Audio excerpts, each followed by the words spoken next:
we know the Old Testament is reliable? It's a big book. In fact, it's actually 39 books. How do we know we can trust it? Well, keep three things in mind as we look at the Old Testament. Number one, we want to look, as we do with any ancient book, is there evidence outside of the book in what we call archaeology? Well, when it comes to the Old Testament, there are many things we simply haven't found because they've been destroyed or they just haven't been tracked down yet. But what we consistently find are archaeological remains that support the story of the Old Testament. So, for example, recently an inscription was found of the name Goliath that dates to the place and time of the biblical story. We also found in an ancient stele in the 1990s a reference to the house of David.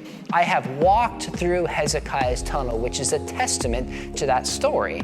And of course, we know where Jericho is, where the famous battle took place. So one way we can corroborate the Old Testament is by looking at the archaeological record. The second way, which is remarkable, is the care that the scribes took to copy the biblical record, the Old Testament books, from one generation to the next.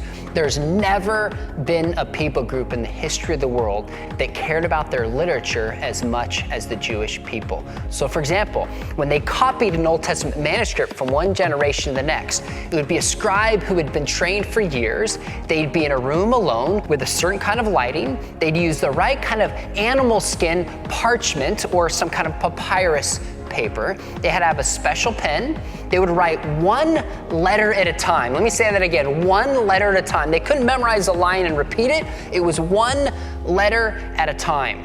And in an entire book of the Bible, Isaiah, Psalms, Habakkuk, when they were done, if there were 3 mistakes or more, they would get rid of the entire manuscript. And they would have people, when they were done, go back through line by line and count exactly how they recorded the book of the Old Testament. Even when it came to the name of God, they wouldn't write the name of God. They would actually just write 4 dots because they so reverenced God's name. So the scribes were absolutely careful, and we've seen in the Dead Sea Scrolls that they copied this book with almost virtual precision. And this was 1,000 years earlier than any copy we had.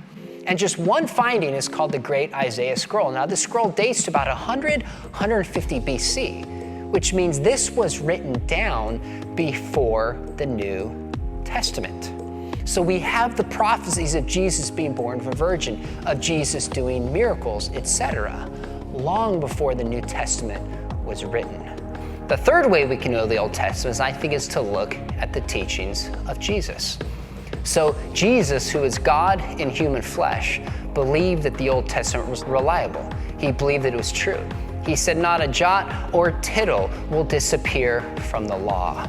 Jesus believed the Old Testament was true. If he's the Son of God, that's good enough for me. So how do we know we can trust the Old Testament? We have a good archaeological record. The precision by which it's been copied is unbelievable. And Jesus, who's God in human flesh, believed that it was true. That's the beginning of a solid case for the Old Testament.